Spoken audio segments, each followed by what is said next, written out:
So if you could all also log into your partner app, that would be very, very helpful, because then you'll have a bit more of a hands-on experience. If not, it's okay. You can also follow Maxwell's presentation. So without further ado, I want to give the floor to Nanre, the executive director from Lynx Nigeria. And Nanre, would you like to share your presentation, or would you like for me to share the presentation and go through it for you? Or sorry, the slides rather. Whichever is easiest. Okay, well, I can go ahead with the slides, and you can just let me know when you want me to change pages then. Okay, and I just wanted to be sure the time that you gave me, is it for also including questions? No, the time that you have is without the questions. The questions will be at the end after you and Fana have both presented. Okay. And I think you can also mute everyone by yourself, and then they can just unmute when they want to. Sure. Okay, hello everyone. Nice to be in this space. Thank you, Aflatoun, for inviting us to share our story. Always wonderful to be in the presence of the wonderful Aflatoun team and the amazing partners across Africa and across the world. Today, I will be presenting on a specific aspect of the work of Lynx Nigeria on creating effective partnerships for CSFE. And in particular, I'll be talking about corporate partnerships with a bank and discussing Lynx Nigeria School Bank pilot. Next slide, please. Next slide. Okay, thank you. So just a brief history. Lynx Nigeria became an Aflatoun Network partner in 2005. So we were one of the first organizations, one of the 8 organizations that came together in Amsterdam to discuss the original ideas of Giroux and the early Aflatoun team.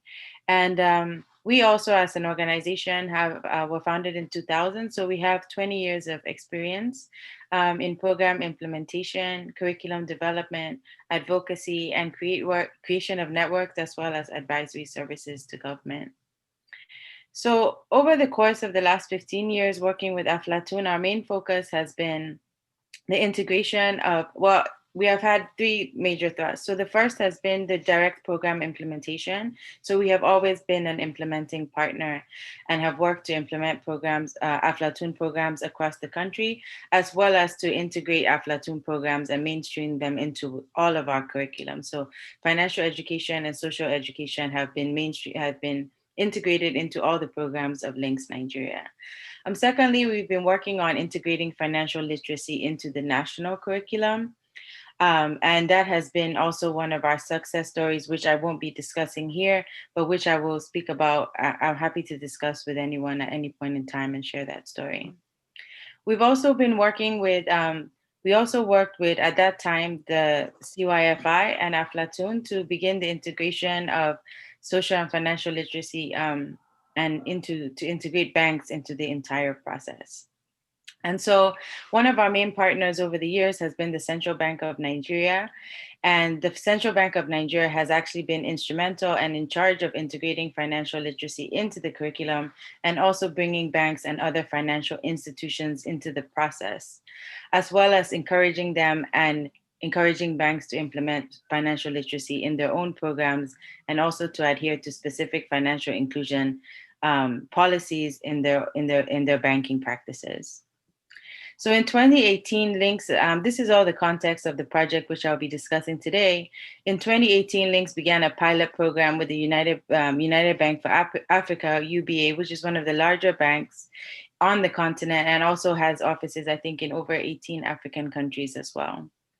And we work with Aflatoun to combine the social and financial education with the school banking project, which has been taken over by the Aflatoun Secretariat.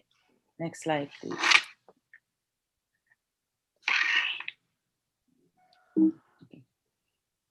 So the pilot program, and as you can see, our wonderful Aflatoun leader, and Mama, Patricia, Auntie Pat here in our UBA training, which took place in Lagos. So the pilot program, just a little bit about the program. It's a collaboration between the United Bank for Africa PLC and Linking the Youth of Nigeria Through Exchange and Aflatoun International. So it includes financial inclusion and education through the bank's adoption of the SFE curriculum and a pilot of the school banking project. The school bank model was, this pilot project was implemented in 116 private secondary schools, about 5,800 students in Lagos State, and the training, and it also included the training of UBA staff, which you can see in this picture, as well as the training of school teachers from those schools. So the pilot program was undertaken to test the feasibility and workability of a scale up to UBA branches in other states, and hopefully we would hope also in other countries, because they don't only work across Nigeria, they also work across the African continent. Another aspect of the pilot program, which is still being fully implemented, is the adaptation of the Aflatoun Plus digital e-learning curriculum for UBA Learn in schools. So that was where actually the Aflatoun Secretariat took a key role in integrating those materials into the bank's platform. And so the bank currently has those materials in their e-learning platforms, which are accessible to, I think at this time, only to people who have an account with the bank. Next slide, please.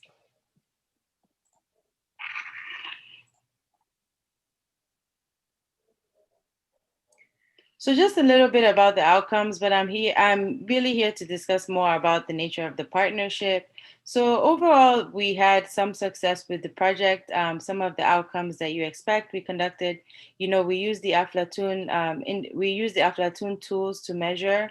So we used the pre and the post survey to assess how the children fared in the project. So we did see some positive outcomes. We saw an increase in the saving amount. The amount that they saved. We also saw an increase, moving from home savings to savings in the banking institution, but also savings to the school.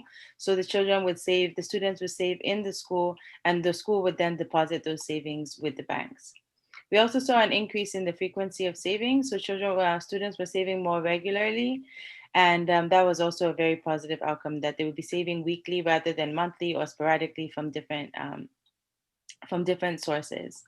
We also saw increased involvement in social and financial enterprises, and also increased involvement in school activities. So the students involved in the program, they started various enterprises, and they also produced some form of income, although not very large amounts, from these school enterprises. We did see an increase in the income from these financial enterprises, but it was not an extremely large amount. But as we as an organization are always encouraged by seeing this increase in activities, even if the financial outcome is not as high as would be expected, maybe perhaps by a bank. So the savings amount and number of accounts opened did not meet some of the goals of the project, which was one of the limitations. And that was largely due to some of the challenges, which I will discuss later on in towards the end of this presentation. There were also policy restrictions on opening bank accounts. So the CBN has very strong policies on how children can open a bank account, which requires the information from their parents, including their parents having a bank account. So this was actually in this picture, you can see the students were practicing actually filling out the bank forms, but they themselves cannot actually open those accounts. So some of the limitations on the actual account opening was because of the requirements, the heavy requirements of parents needed for parents to be able to open an account for their children. Next slide, please.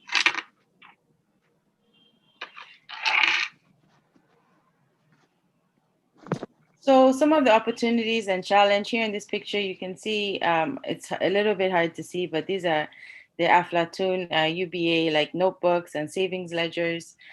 So some of the opportunities that we saw was it was extremely important for us to have this experience of engaging a corporation and a major bank and exposing staff, teachers, and students to link and creating linkages between banks and schools.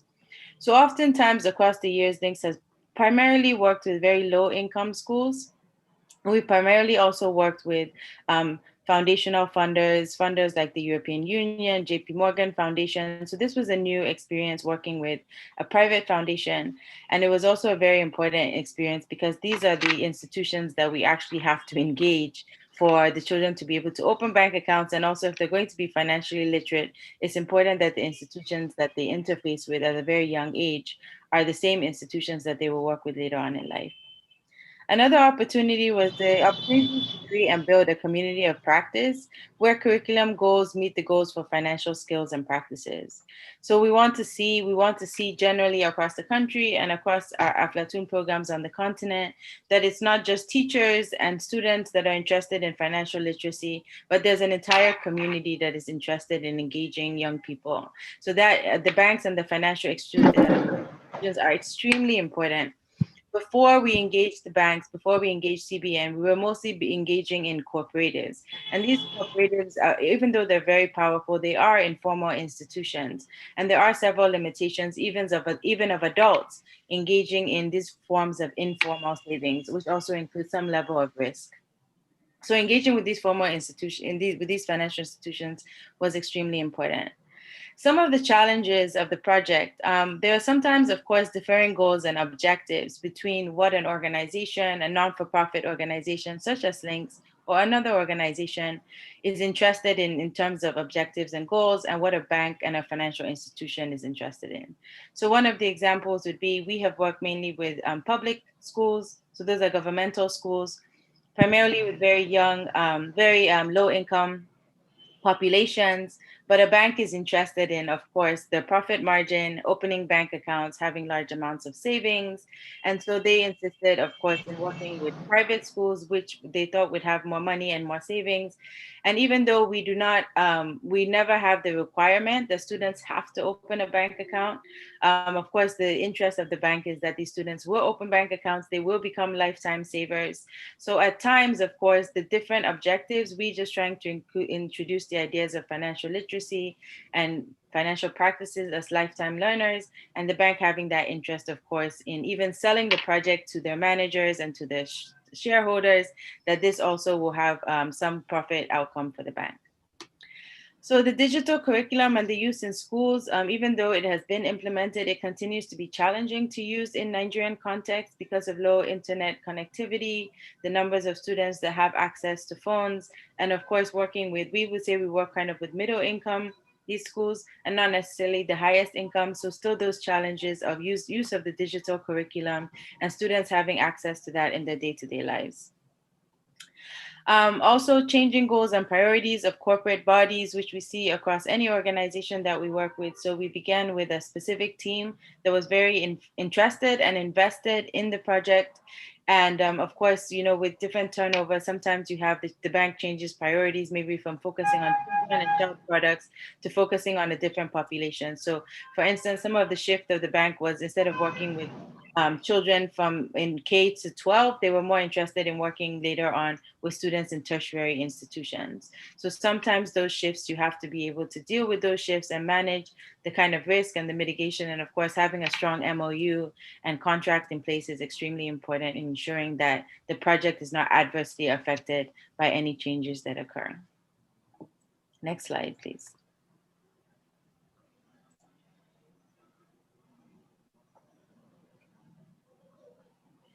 So in terms of recommendations, primarily to partners that are seeking to work with financial institutions and to bring banks and other corporate bodies on board, is to ensure the alignment of goals and priorities when you're taking on the project, and making sure that you focus both on the strengths of the NGO and on the strengths of the corporate partner. So these negotiations at the beginning of the project are extremely important, even minute details that might not seem so important. For instance, Aflatoun has a very specific training model, which is not necessarily common across all sectors. So even the ways in which we engage, so even something like negotiating the kinds of spaces for training, we tried to encourage them to have spaces where we could, spread ourselves out and do all the activities. But because of the use of the lecture format that is very common in these institutions, it was a very hard sell. And I think it was only after the first round of training that we then were able to say, okay, yes, we need these different spaces for training. And they began to understand what the Aflatoun model is about and began to understand what kinds of models we second, other things were very simple, just like even we have a strong culture of training teachers. And for instance, the bank thought it would be adequate to train their staff. And insisting on training teachers was very instrumental to our process, because we knew that the teachers would actually be the ones to hold the program together. And so we insisted that that must be part of the training model. So negotiations, building on your strengths, but also trying to understand and work with what the institution needs. So training their staff and coming up with compromises in designing the program strategy. Also inclusion of government agencies and the central bank or banking authority in the process of design, development, and evaluation.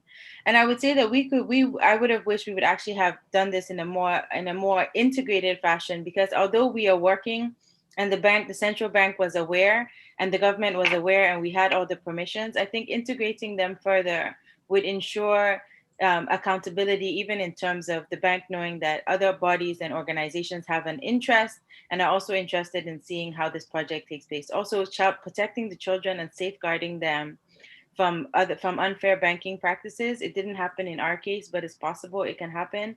So making sure that all the authorities and all the people that are in charge of safeguarding children are in place before the project begins, so that it doesn't come to a place where there is an issue and somebody that's supposed to know about these banking practices that are taking place does not know about it. So it's important to do that from the very beginning.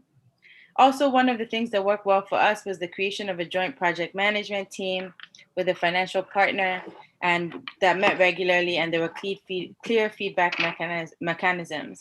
So, of course, in introducing these kinds of projects to the bank, this was something that was not familiar to many of the banking staff. So having those regular meetings, having those regular interfaces in a joint team was extremely important for the Lynx team and for the banking partner, and allowed us to continually update ourselves and kind of problem solve as the project went along. I also feel that pilot programs should be small and manageable, but should also reflect the scope of further expansion. So ensuring that the pilot, you don't spread yourselves too thin in terms of a pilot, and there will always be a push from institutions to create something that's very robust and large, but having something that is more targeted and fine-tuned might be more important than having something that is very large and will have the possibility of not meeting the goals and targets. Next slide. I think that's all.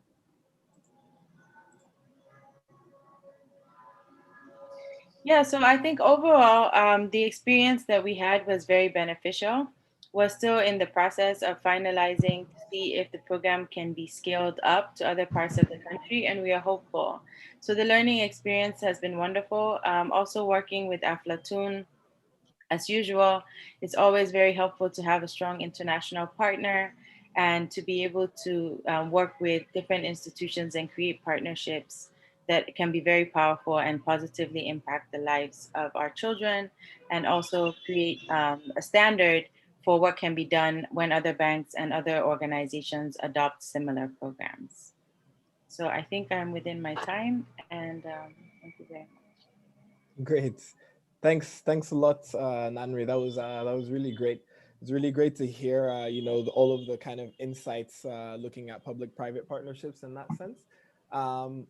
But yeah, we'll have a bit more time to talk about it during the question and answer session. So as I said earlier, everybody will get a chance to ask their questions. But we're going to move on now to the presentation from Childfund, the Gambia. It's going to be Fana Maram Gaye presenting for us. Yeah, I'll yield the floor to you. I can once again be in charge of pushing forward the slide. So just let me know when you want me to move forward on a slide.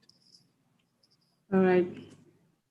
Thank you very much, Tidjane. We're honored that we're having this presentation here today. Good afternoon, colleagues. Greetings from the Gambia. I hope you're all staying well and safe during these trying times. Today, I'm here to present on the achievements of Aflatoun Gambia, what we have been doing together with our local partners. But before we start, I would like you to know a bit about Childfund. So can we move to the next slide, please?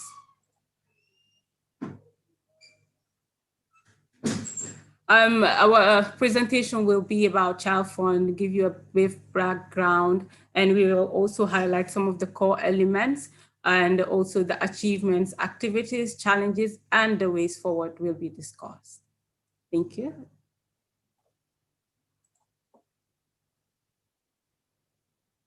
Next slide, please.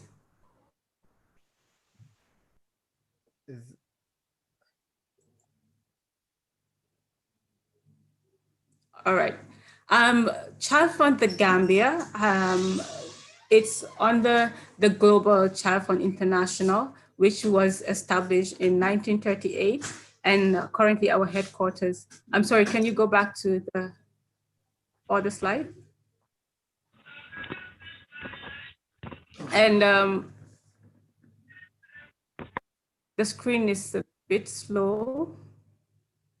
Yeah, sorry. I think it should be on your slide now. Yes. Yeah. Okay. Is that all right? Okay. Sorry. Yes. Thank you. For Childfund the Gambia, we started operations in 1984, and we currently have 3 local partners, and these are partners in one of our main regions, which is West Coast region of the Gambia. And we use our local partners to implement our programs, and also we provide support and reach our targeted groups through these local partners. And our partners are covering about 33 community associations. And we have a program approach which focuses on 3 life stages, which is life stage 1, which targets children from 0 to 5. And life stage 2 is targeting children from 6 to 15. And life stage 3 is targeting children from 16 and youths from 24.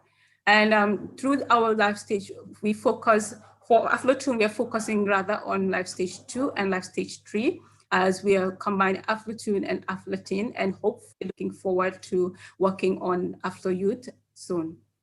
Next slide, please.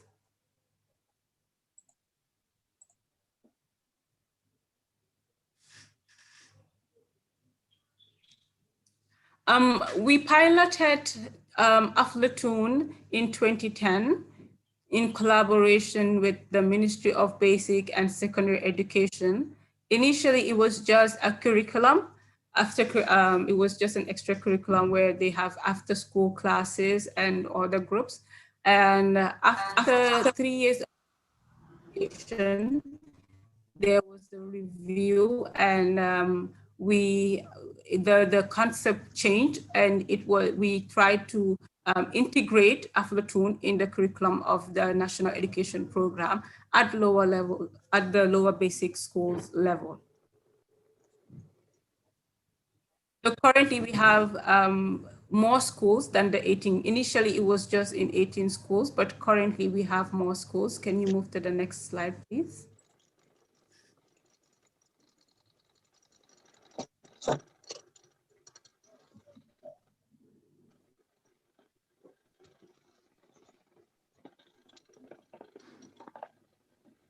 Our Aflatoun program elements, which is to increase personal understanding and exploration, rights and responsibilities of children, savings and spending, and also planning and budgeting, and also child social and financial enterprises. And this is the common core elements that we have adopted in Aflatoun programs, informing our activities. Mm-hmm. So some of the greatest achievements that we have had over the years since the piloting is after 3 years of piloting, when there was an assessment conducted, we tried to change the concept, and this was when school clubs were established. And currently there are 39 school clubs. These clubs conduct supplemental classes, and this is conducted during the weekends or after schools. And in some schools, even they conduct it at least twice a week. And this mostly is targeting girls. And if you look at the number of children participating, we have 1,449 pupils. However, a greater percentage of this total, they are girl children. And the schools usually, the school clubs rather, engage in financial and social enterprise where they establish saving clubs. And these saving clubs actually enable not just the children participating, but their parents as well, use these saving clubs to save money. And to the extent that some of these students, after having saved a good amount of money, they usually use it to buy books or also pay for extra classes or support their educational needs. And we think that this is really, really important as some of these children are very, very deprived educationally. So this has provided opportunities for not just them, but also their parents to be able to afford some of their educational items, especially when it comes to books, uniforms, or other essential needs. We have, through our LPs rather, we have successfully conducted fundraising activities such as luncheon sales, which includes a gathering at the schools, at the selected targeted schools. There will be an event called the Aflatoun Luncheon Sale, and buying and sale of food items, t-shirts and others, just to raise money for the implementation of the Aflatoun programs. And through this also, there is a great network of Aflatoun participants. They interact and also share experiences and also share ideas on activities from different areas or from different communities. So it is really impactful on the Aflatoun clubs. Also, we have successfully integrated the Aflatoun curriculum in our national curriculum at lower basic schools.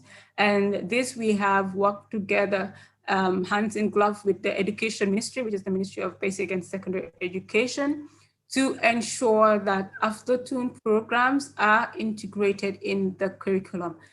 So we are successfully teaching our children about financial and social enterprise, and we find this as a great achievement for the Gambia.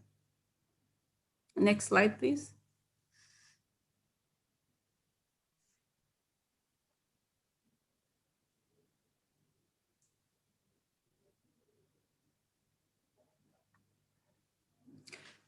Some of our key activities includes we conducting extra classes, mural classes, and these, as I stated earlier, are conducted during the weekend or after school.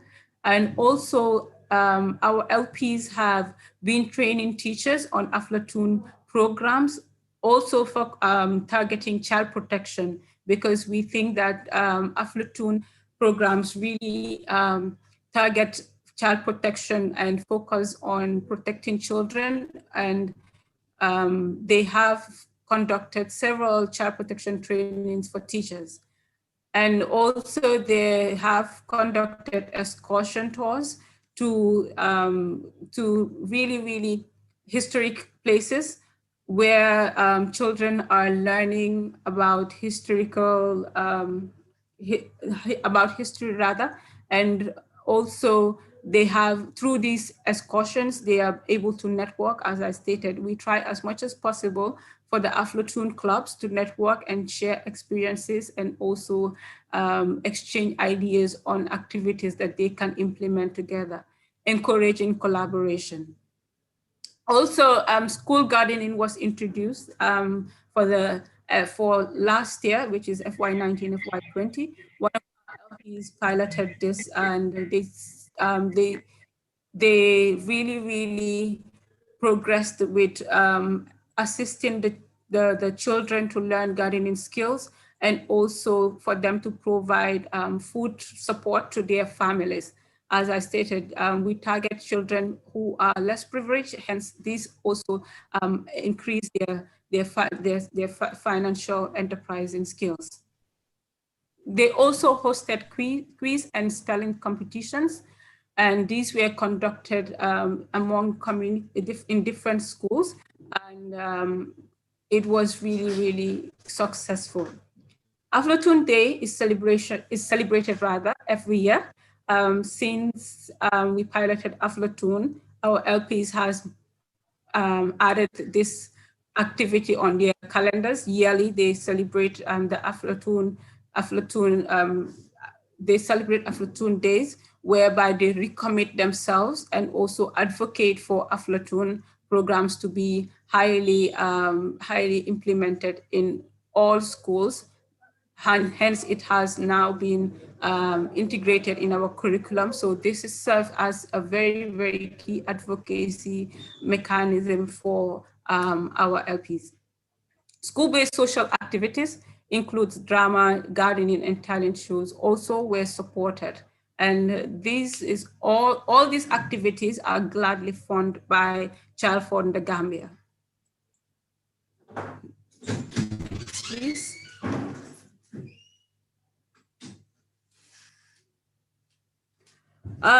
With every progress, there comes challenges, and for the Gambia Childfund, implementing Aflatoun programs has been very, very challenging, as for the last 10 to 12 years, it's been very, very difficult maintaining or consistency when it comes to the teachers. So the movement of teachers really affects the implementation process, because if we conduct trainings in one school and after 2 years the teacher has to leave, it always affects the quality of our programs, and also we have to invest resources also to train other teachers to continue the program that was being implemented. So this has really been a great challenge in our implementation.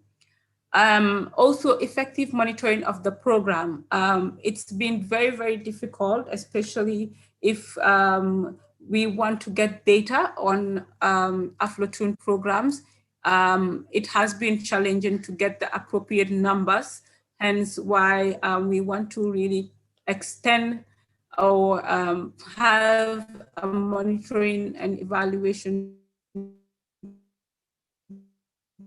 training for the cluster monitors who are monitoring of the Aflatoun program. So effective monitoring of the program is really a very great challenge. Another key challenge is limited funds. Since inception, Aflatoun programs have been funded by Childfund the Gambia. Hence why in the upcoming years, we are trying to seek for donor funding, seek opportunities on supporting or continuing the Aflatoun programs in the Gambia, and also to encourage collaboration with other organizations in implementing the Aflatoun programs. Overloaded school curriculum, delay in incorporation of the curriculum. Yes, we have successfully launched we have successfully integrated the curriculum, the Aflatoun programs in our curriculum, but it was rather, there was a big delay as it was proposed years ago. However, it was established it was integrated just recently. Disconnect with the program after leaving primary school. Aflatoun is still new to us. And after they leave primary school, we try to implement Aflatoun programs on the lower basic level. So after they leave or finish lower basic, moving to upper basic school and senior secondary, they usually disconnect because our Aflatoun programs have not been effectively implemented, and we are yet to have that knowledge transferred from the Aflatoun. Although we are familiar with Aflatoun, but Aflatoun is yet still a new concept to the Gambia. Most of the Aflatoun activities for the year 2019 and 2020 have been impacted by COVID. This is a global, this is globally affected, has globally affected everyone, and especially when it comes to the Aflatoun program, we could not conduct any since last March till up to date as our schools recently opened. So COVID has really, really been a challenge, and we're hoping to see how we can conceptualize and try to fit our new normalcy into the program and try to implement. Next slide, please.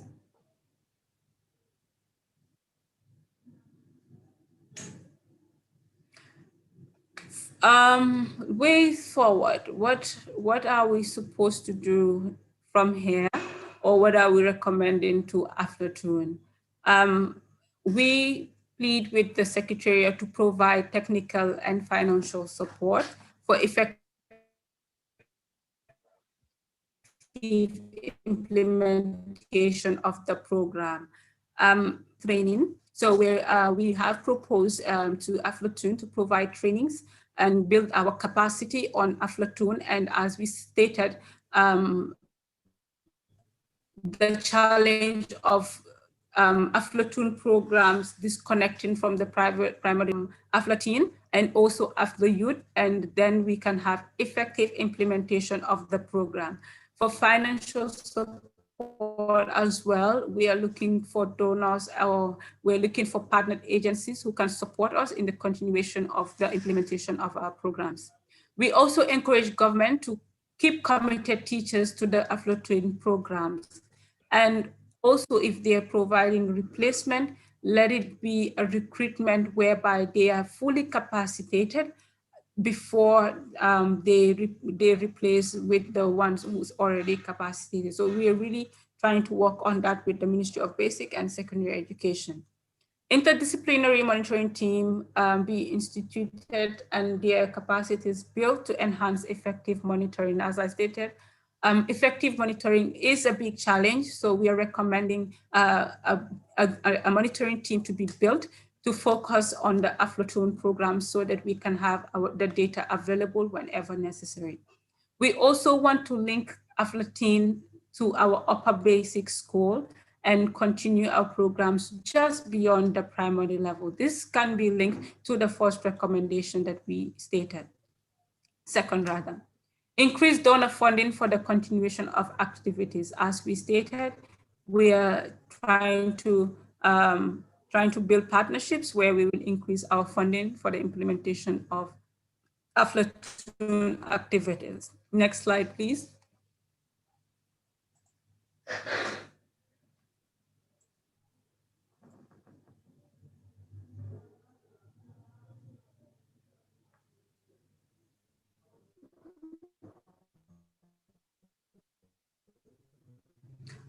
This is just a display of pictures, also meetings that our Aflatoun clubs held, whereby they all meet. This was one of, this was 2018 Aflatoun celebration with our people together with Childfund representative discussing on different issues and also highlighting on plans for Aflatoun.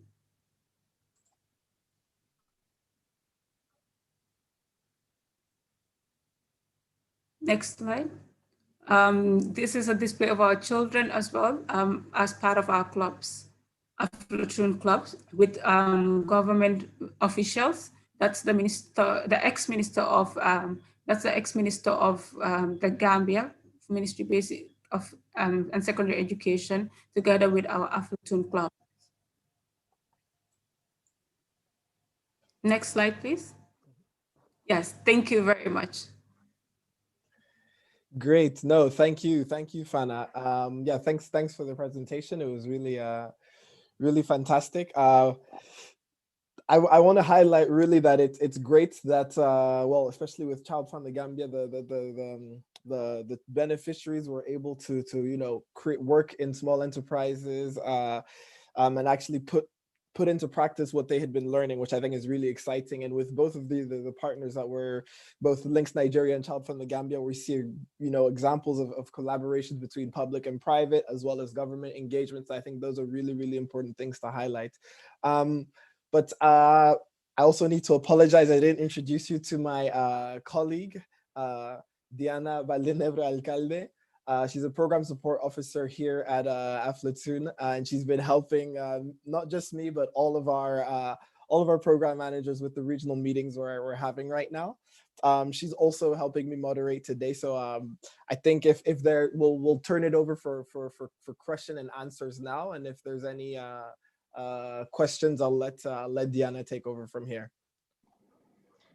Thank you, Tidjane, and welcome everyone. It's very nice to meet you and to see you on the screen now. Feel free to write down your questions for our presenters and speakers on the chat, or you can also raise your hand if you want to speak. You can also unmute yourself if you would like to speak and say your question out loud. We have one question that comes for both presenters. When opening of saving accounts, was it possible to open group savings accounts for the clubs with the bank, or was it only individual savings accounts? And which ones do you think are preferable? I don't know who wants to answer first.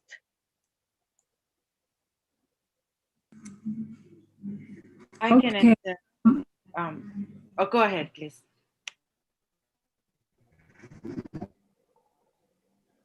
Sorry about that. For us, we have individuals usually linked to credit unions and not the banks. Perhaps in future it can be a recommendation for us to have that link with the savings club to the banks. Maybe that might encourage group savings. However, we're on the individual level.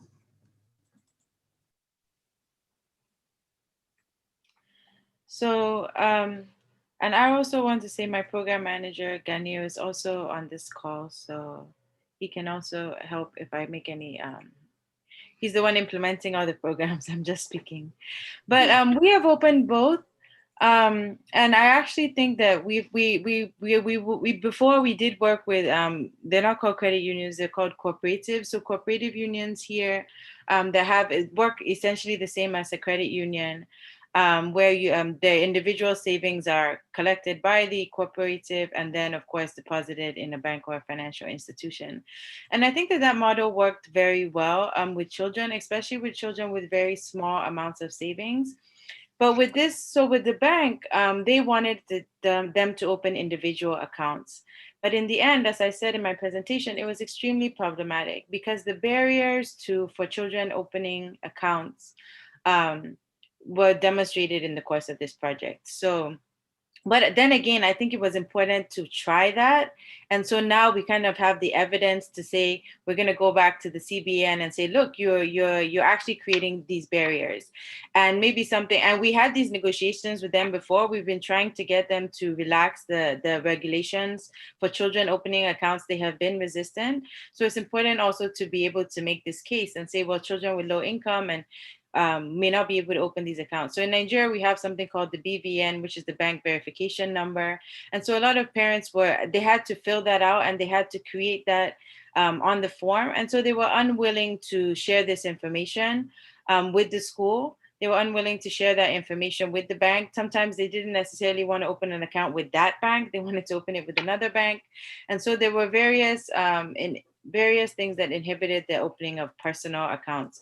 But I do think that it depends on your country's context. So if it is easy for children to open accounts and for their parents to open accounts, that is the kind of the best option. But if you're working in rural areas or areas where banks are not accessible, also I know that in other countries, I know that in areas like in East Africa, there are much more relaxed models on mobile banking. So those are also, and those accounts are much easier to open. We still have, in Nigeria, we have inhibitions on people under 18 opening those mobile accounts. So it didn't really help us.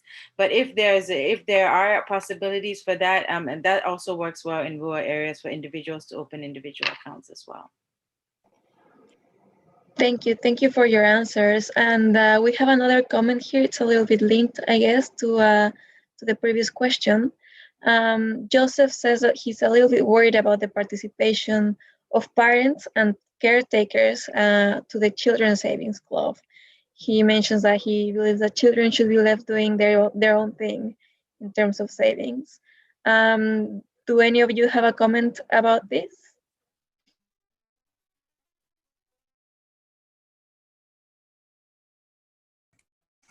Yes, actually, that is what the Gambia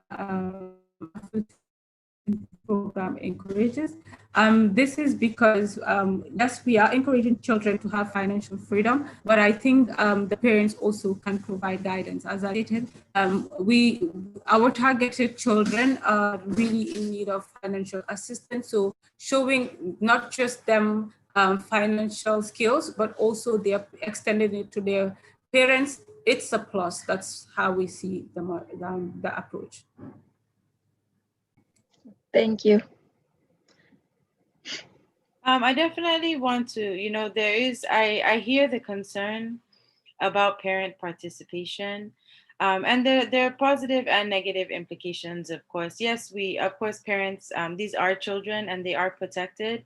And parents being involved, actually, we have seen over the course of, more than a decade, we have seen that it helps children save when their parents are aware of their savings, and that they are actually, and it's great to have parents save, because then you're looking at something that's sustainable, that the whole family is saving. And the sustainability, maybe after the project has left, is that this will continue to be a culture in the family of saving. So that's important. The children having some autonomy in their savings, I think, is also important. And again, if that is important in your context, then you could pursue the savings at the school. So if the school is, if you're concerned about maybe parents making withdrawals or taking out the children's finances, the savings can be in the school, and then there can be that. But always the flexibility is necessary. For instance, we've even had a child who wanted to withdraw all her savings because a parent was sick. And she wanted to use that savings to actually assist the parents. But I definitely agree, we're trying to place more power into the hands of children and giving them that autonomy to even make those kinds of decisions. And we are aware that, of course, families are in very hard and dire conditions, and these are the families we are trying to reach. But I do appreciate that comment of wanting to respect the child's autonomy, give them the power over their savings, but also make sure that the parent is the primary caretaker of the child, and so their involvement is also extremely important and vital to the success of the child. Thank you. Those are really great answers. We have one more question. How did you choose the bank that you partner with? Well, sometimes there's not much choice. To be honest, we lobbied different banks for over 5 years. We pushed, we pulled, we went into series of negotiations. I think we spent hundreds of hours pursuing 2 other banks. And sometimes it's just whoever bites. But we do appreciate, actually, the bank that came through has been our bank. So it's been our long-term bank. We've banked with the same bank since the beginning. As an organization, we've had the same bank since the beginning. So after running all over the world to pursue different banks, we kind of came back to our bank and we're like, look, we have an account here. Can you be the ones to actually carry out this project? And then it worked well to have that.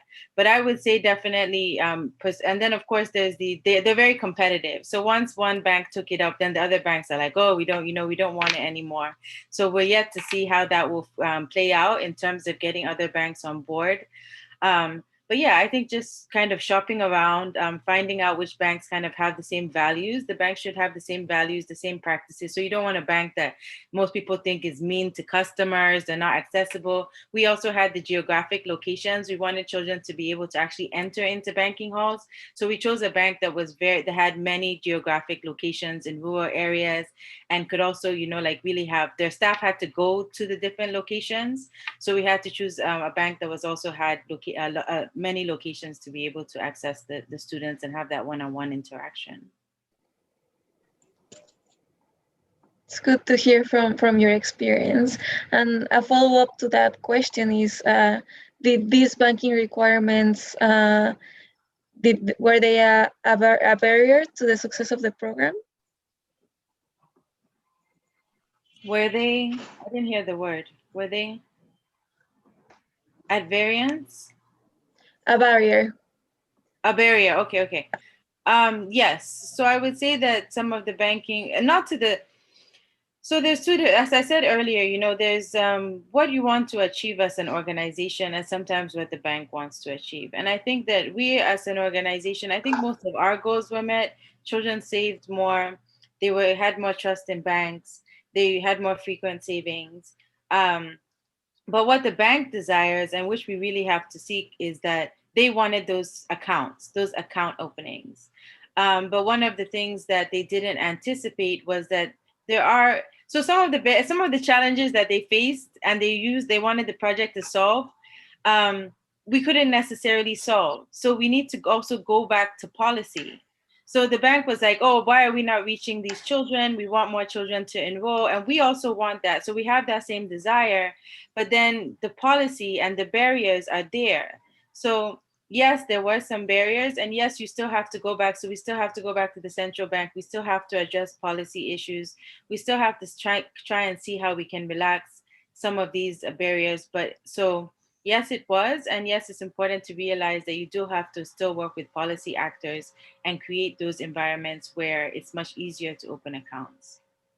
So I would say also have an interim strategy. So make sure that there's ways that all that's going on in the policy world and in the banking world doesn't affect the children. So make sure you have we solve the problem by saying, okay, we'll have group savings accounts. So the children could save in the bank no matter what, even if they could not open individual accounts. So making sure you have more than one option for people to save. We have a comment here from Wallace who says, I think there is a need to change or tweak our approach slightly when working with financial institutions. As a social enterprise model, there is need to develop a separate business model that will create, deliver, and capture value for the financial institution as well, so that we provide them with both business value and impact value. I think it's a really good point. I think this is a question also for both speakers. How would you say being partnered with Aflatoun has helped you to engage these banks or corporates in general? Does it play a role?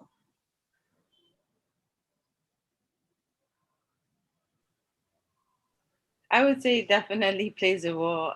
It was very important for opening the door and for being able to actually walk through the door. So one of the most important things was with Aflatoun and with CYFI, we had these meetings between the CBN, and we invited all the banks to learn about financial inclusion and safe and ways to safely engage children. And so having those big meetings with a big international partner coming in, it gave us that additional respect and clout. And having these documents and these strategies that were ready from, like Wallace said, hi Wallace, nice to see you. Like Wallace said, having the package that Aflatoun and Child Finance brought to the table of having these policies and procedures around child protection and banking, having those things made it appealing to the banks to say, okay, we're willing to negotiate. Because oftentimes, local NGOs, maybe they don't have as much respect as they should in our countries. And we're all aware of that. I mean, we have to speak the truth. So having Aflatoun and having Child Finance and working with those partners, it did open a lot of doors, and it really helped the process. And then having them also as a partner through the process. So, using the tools that are created also adds credibility to say that we're not interested in just we're not monitoring ourselves. We have a standard way of monitoring and evaluation. We have partners that are looking into so it gives you that credibility and the accountability on the project as well. Thank you. Fana, is there anything you'd like to add? Yes, I think it has really helped us to engage with the credit unions in the sense that we had the policies given to us. So the credit unions also learned what our organization has been doing. So yes, through the implementation of Aflatoun programs, we were able to engage, and there was some sort of partnership built between these financial institutions. So yeah. And actually, if I can also add to that, just to throw the ball back, I think that also a huge part of it is actually for Aflatoun as an international NGO that's not present locally, having partners in the country, you know, it's that collective force that actually then allows us to approach, like we said, whether it's the government or private institutions. So I think it's, in that sense, it's very, very mutually beneficial, because obviously they deserve all the recognition because they're implementing, and obviously we have that advantage of being able to create the content and, you know, have the status, as Nanre says, as maybe an international NGO with more credibility, but really without that collective approach, I think it doesn't really work. So definitely goes both ways in that sense. But yeah, I think that with that said, I think we can wrap up. I think there was a lot of really, really great questions. Thanks, Nanre, thanks, Fana, and thanks, Diana, for moderating the questions just now. It's 3, so I do want us to move on to our colleague from Population Council. Her name is Sophie Soares. Thanks so much for joining us. She's been working with a couple of our partners, actually, Wona Sanana and Junior Achievement Zimbabwe, and gave them a short workshop on kind of the tools and best practices to establish girl-centered programming, which I think is very, very important. And we've been talking not just in the previous session, but throughout the years on how to reach the most vulnerable. And I think that really this presentation does a great job of looking specifically at that. So yeah, without further ado, Sophie Soares from Population Council. Let me just bring the presentation up and we'll be good to go. Thank you so much. While you're doing that, I'll just introduce myself. So sure. As you mentioned, I'm Sophie Soares. I'm from Population Council. I'm the project manager for the Adolescent Girls Community of Practice. And yes, we've had the great pleasure of working with Aflatoun for perhaps the last few years, last 2 or 3 years, and currently are working with actually Junior Achievement, Wona Sanana, and Anare's formation in Cote d'Ivoire, to support them in thinking critically about how to reach the most vulnerable girls and young women. And because of the nature of Aflatoun's curriculum, how to also complement that with reaching the most appropriate boys and young men as well, to support the effectiveness of the curriculum and their programming. So I'm going to spend a little time today, and please flag me if I run over. I'll try and go as smoothly and as quickly as I can, talking about how we discuss this, reaching the poorest girls in the poorest communities. And I'm going to reflect a little bit on just what does that mean? Who are they? And why does it matter a little bit? Things that I'm sure a lot of you will already know, but is still helpful to remind ourselves of. And then I'm going to talk specifically about our model for what we call intentional design, this notion of girl-centered and girl-driven programming. So, Tidjane, if you could go next, please.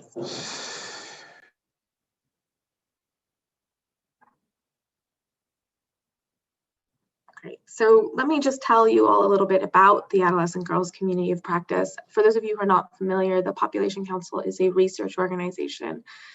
We do a lot of work, evidence collection around HIV, reproductive health, girls' lived experience, which is where my work is housed. But the Adolescent Girls Community of Practice specifically takes that evidence base to try and build the capacity of partners on the ground to do what they do better. So we really focus on building the capacity of organizations to create evidence-based change in geographic hotspots for adolescent girls and young women, to really think about how you're going to deliver thoughtfully coverage with quality. And what I mean by that is, how are you not just going to reach the numbers you want to reach, but reach it thoughtfully and reach the most in need, to really shape and capture existing resources and entitlements, things that girls have been promised, and fill in the gaps where things don't exist, where those resources do not currently exist on the ground.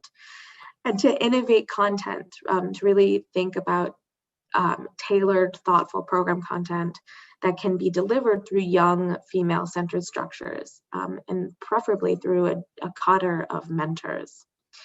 And so we do this by supporting our colleagues in the design, implementation, and evaluation of scalable programs that use an asset building approach. And what I mean by that is that ones that kind of focus on what do the girls need, what's tangible for them, and doing it around things that are protective, health, economic, cognitive, and social assets for the most off track, the most in need segments of girls. And you might hear me use this term off track a few more times. And the reason I do that is because the term vulnerable can be quite stigmatizing. But the term off track really implies an opposite, right? If you are off track, the opposite of that, the possibility of that is you could one day be on track. And it really just talks about a pathway forward. And so this is really the foundation for our intentional design approach. It's an evidence-based, stepwise approach that guides practitioners through a cycle of information gathering and visualization and analysis. And the idea behind it is to make research more tangible to those who work on the ground every day, because you guys are the ones who see the problems firsthand. But how do we make research feel more practitioner friendly? So the purposes of these tools and exercises that are the buttress, the support to this approach, is to help you guys apply more rigor in your work, to create opportunities for information and collection and interpretation that is not only visual, but is easy to understand. So all the tools we create are practitioner driven, are practitioner led, are often also centered around the girls and them providing you the information that you need, but really, again, making it as user-friendly and tangible as possible. Next slide, please. So just in summary, we really work at two levels, and you can see them described here. One is seeing and serving excluded adolescent girls and young women, and not only as primary beneficiaries, but agents for change. And through their agency, enhancing their community's cohesion, accountability, sustainability, and expanding capacity to deliver equitably basic human security, and gain constructive local control of social media, public information, and resources. And I just want to dwell a little bit on this moment for the idea of girls as not only primary beneficiaries, but agents of change. We're at a really interesting inflection point, as is often the case with other crises as well in this COVID pandemic. There's decentralization, physical confinement, heightened scarcity, stress, and a lack of really contextualized protection strategies around COVID-19. And those have all increased pressures on excluded girls and marginalized communities. I'm sure you see this in the communities in which you work. And in some places where we work, I see that some of you are from Lebanon, Mozambique, Tanzania, Haiti, Gambia, Guatemala. There's been a succession of interlinked emergencies such as climate change, resource scarcity, food insecurity, conflict, and prolonged HIV epidemics. So if communities already don't work well for everyone, if there's deficits socially and in resources, then a disproportionate burden, of caring for people will fall on females beginning at very, very young ages. And this is all, again, magnified through crisis. So I think I would just encourage you to really think about and consider the role that girls play here, not just for themselves, but for their communities as well. We know them often to be caretakers of younger and older dependents, but there's potential here for them to be social first responders, quote unquote, right, with proper investment to make real change in the communities in which they live. Next slide, please. So if you can imagine for a second the types of communities we all typically work in, it might look something like this, right? There's lots of different resources and facilities that already exist. Perhaps there's a marketplace, a health center, a youth center, maybe at least one school. But without the proper on-ramps to those resources and without intentional investment effectively to the most excluded technically get effectively left out, right? And those girls, as you can see here, they're obviously just little figures, but those could be girls who are under the age of 18 and who are pregnant, who are married as children, who are domestic workers, who are migrants. I'm sure you all can think of examples of who you think are probably the most excluded, the most vulnerable, the most off track, the most invisible. And so really we have to think about that fact that resources really come from the top to the bottom, starting with those who have the most favorable access, dominant groups, intact, richer families, senior and junior males. As you can see from this graphic, males tend to have very, very good access. And girls, especially better off girls by extension, might have access as well, particularly those in school or those who have access through their families, through their partners. And it really, that trickle down of resources ends with those who have the least, right? The most junior females who have the least access. And so the notion is if you don't begin with the most excluded girls, you won't reach them. And so then the question becomes when to invest. So next slide, please. I just want to show you quickly another piece of information. And so these are all graphics I think that will help us to understand a little bit about where the most pivotal points are in a girl's life. And therefore, I think it will become clear where it is, in fact, that we should probably invest our energy and our attention to girls' lives. So this is a study that was done in South Africa quite some time ago. I think if you were to do a similar examination in your own communities, you might find similar experiences. In the left-hand graphic, what was asked, as you can see in the terrain in the background, is this was a community in South Africa where girls and boys of different age cohorts were asked, where do you feel safe moving in your community? Not only just in general, but at certain times of the day. And as you can see on the left-hand side, the girls 11 to 12, they felt comfortable in a decent proportion of the community, but it shrank quite drastically as they turned older and as they went through this important transition of puberty. And I'm sure you can all imagine why that might be the case, what puberty and being perceived not as a girl anymore can do to their feelings of safety. How it affects their obligations, where their time is supposed to be spent, which is often in the home.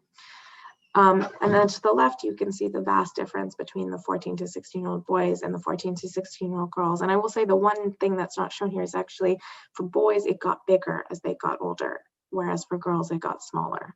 And for boys, it always started off bigger at the 11 to 12-year-old age than it did for the girls. So as you can see, their safe spatial movements are about 1/6 the males. And actually, if you include safe hours, which were limited, it's only about 1/12. Next slide, please. So this was a study done in Guatemala. Again, I would say that we see this trend very often in a lot of the countries and communities we work. And I think this will look familiar to you as well. This study was done, again, like I said, in Guatemala, and it was on causes of low school achievement and early transition to adulthood. So the girls, as you can see from 10 to 11, are in pretty high proportion in school, about 75%. But it's as they, again, hit that pivotal age, that those pages where there's so many life transitions happening, including puberty, that there's a very stark drop-off. And at the same time as they're dropping out of school, there's an increase in the number of girls who are getting married as children and also who are having children of their own. So really the notion here is you have to invest early, right? You need to hit them at that pivotal point before they go off track, because it's so much harder to get them on track afterwards. Next slide, please. And just so we can consider, why this all matters. So this was a study done across many countries. You might see some of your countries listed here. I think these are not all of them, so I'm happy to provide the sources if necessary. But this is the percent of adolescent girls who, if present trends continue, will be single mothers within their reproductive years. The range is from 12% in India to 93% in Liberia. And if you think about the dependency burden that falls on single mothers, this is really, really stark. And the failure to invest, obviously, in them is really essentially planned poverty. You are setting them up to kind of live in poverty and for their children, obviously, to inherit that poverty as time goes on. And girls married as children, as we all know, have a higher risk for single motherhood than those married over 18. In most countries, divorce and widowhood contribute more than non-marital pregnancy to that as well. Next slide, please.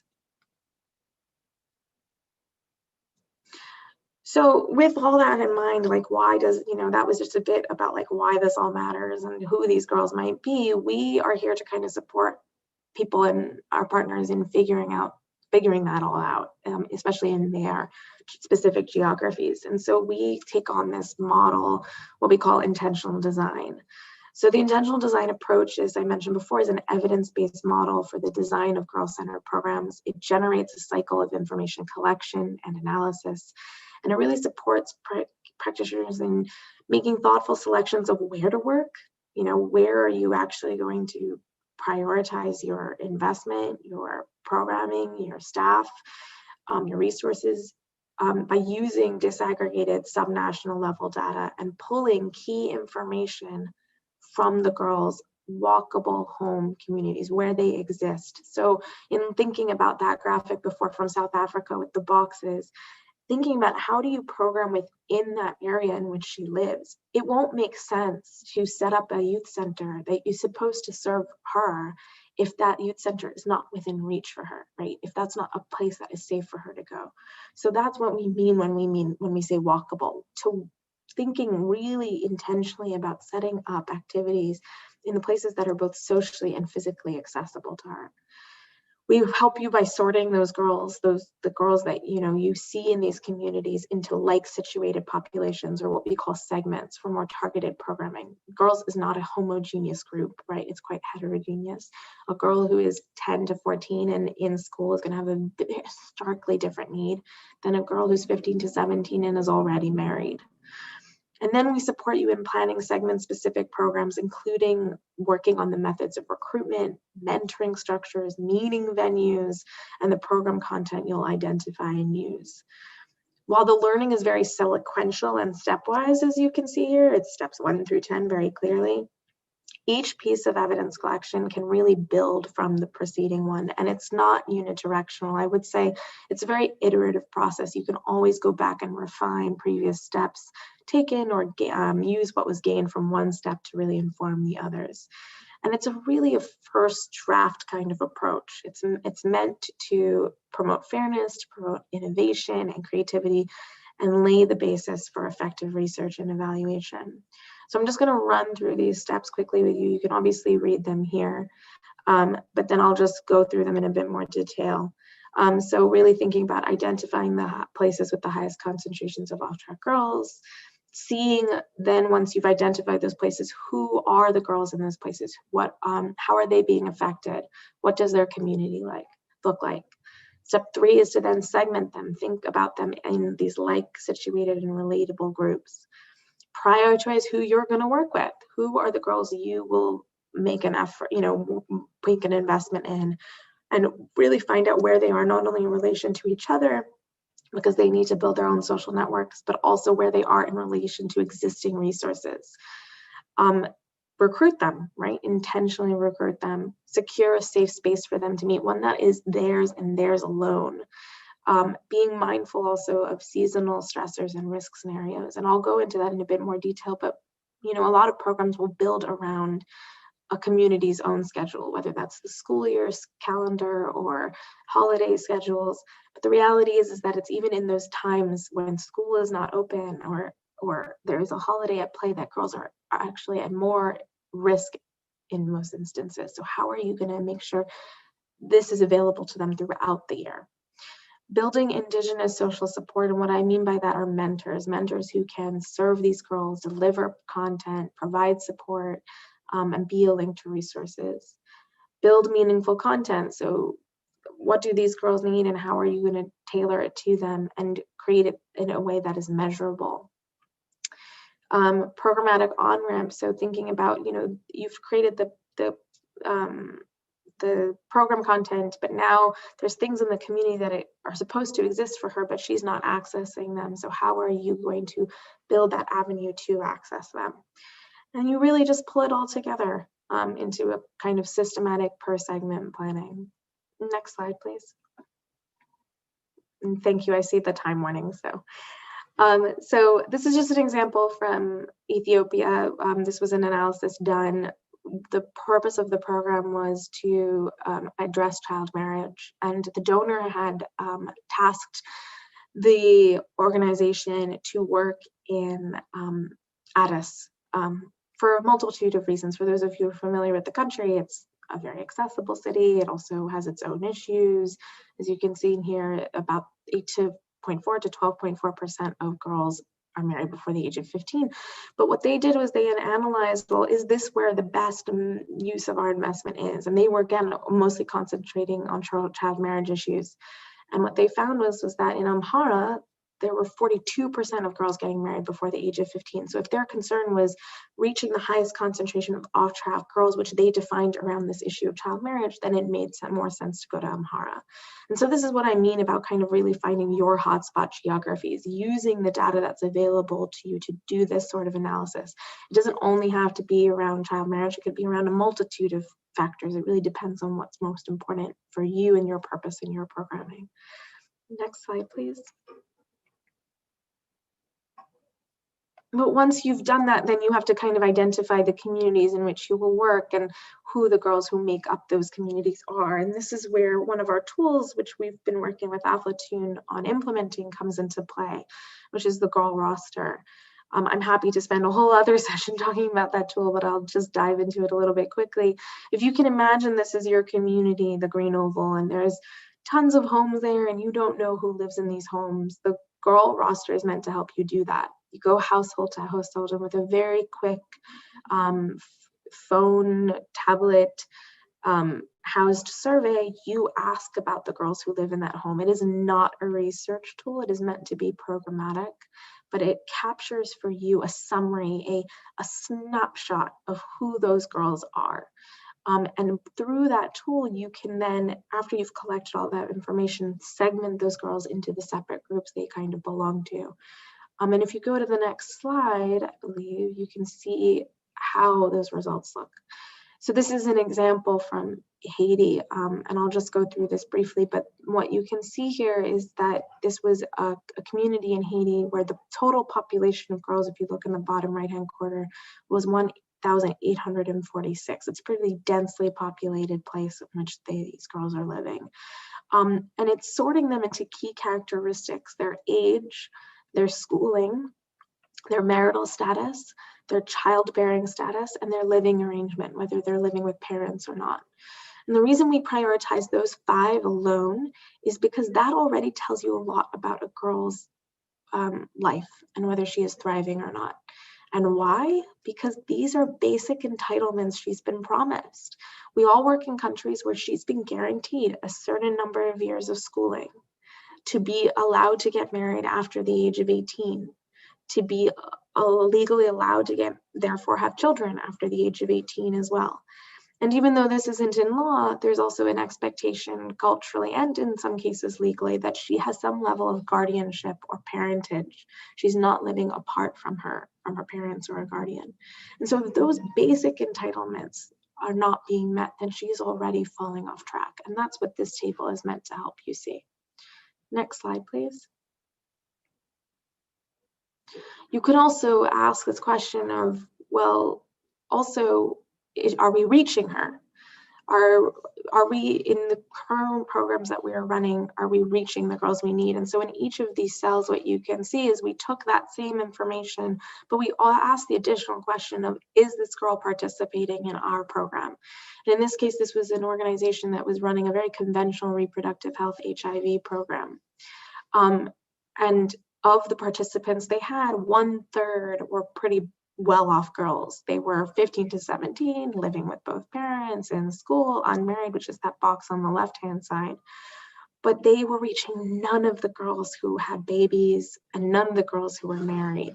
And from those of you who are familiar with HIV and reproductive health work, those are some of the highest priority segments to be reached if that is your goal, and yet they are reaching none. So our tool assists partners really in enumerating and locating these girls, but also estimating your coverage by the kind of the current services, current facilities, current activities you're implementing. Next slide, please.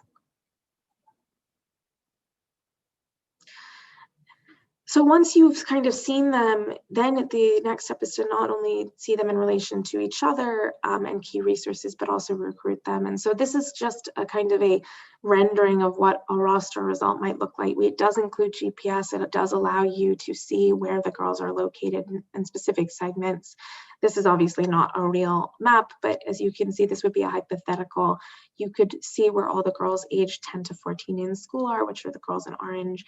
If you wanted to layer that, you could see not only who are in the girls in school, but those who are out of school or behind school. You could see where potential mentors are. The roster results not only capture young girls, but they capture older girls and girls who are potentially thriving. So those could serve as potential mentors. And you can map them also, again, in relation to where resources are. So if for girls, you can see the highest proportion of the blue girls are very far from this hypothetical school, which makes sense because they're out of school and behind grade for age. If the school's not within reach for them, that would explain why maybe they are attending. And then thinking about how you're going to recruit each different kind of girl. You can't do recruitment through a school for girls who are out of school, right? You can't recruit in homes for women who maybe are at the marketplace all day. So these are the things you have to think about. Next slide, please.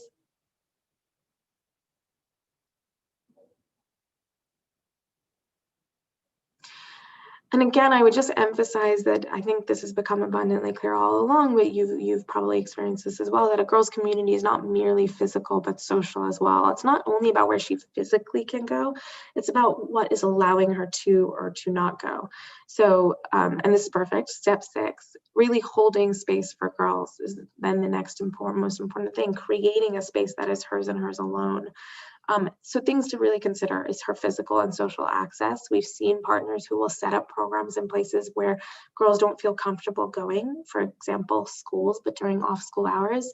If she's not a school-going girl, she might not feel comfortable entering that space, or spaces that are too nearby places that are dangerous to her. Safety considerations, again, including seasonal patterns and other sorts of risk. Are you going to make sure the space is accessible to her during holiday time? If holidays tend to be where she actually suffers heightened sexual risk, for example. When will you meet? So what are the times of day that are most convenient and most available to her? And how long will you meet with her per session? Does she have an hour to spare? Or do they have 2 hours to spare? And what will the dosage be, meaning how long will this program run for? And in our work, in our research, we noticed that really a year-long program, meaning even when school's not in session, even during the holidays, is really essential. Next slide, please. And these are just examples. I won't go through all of this, but just places where this has been done before. Next slide, please.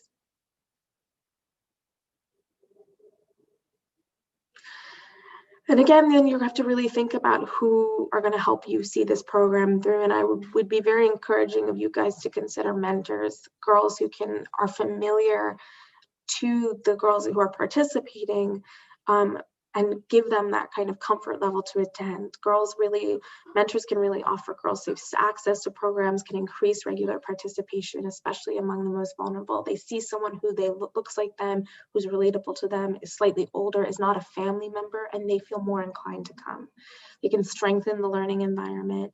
They provide a foundation for community engagement. These are young women who have good reputations in the community, or who are at least respected and are adults. So they can really build that bridge to community engagement, especially in new communities for you.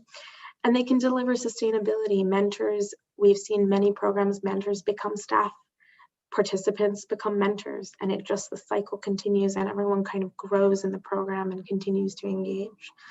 Next slide, please.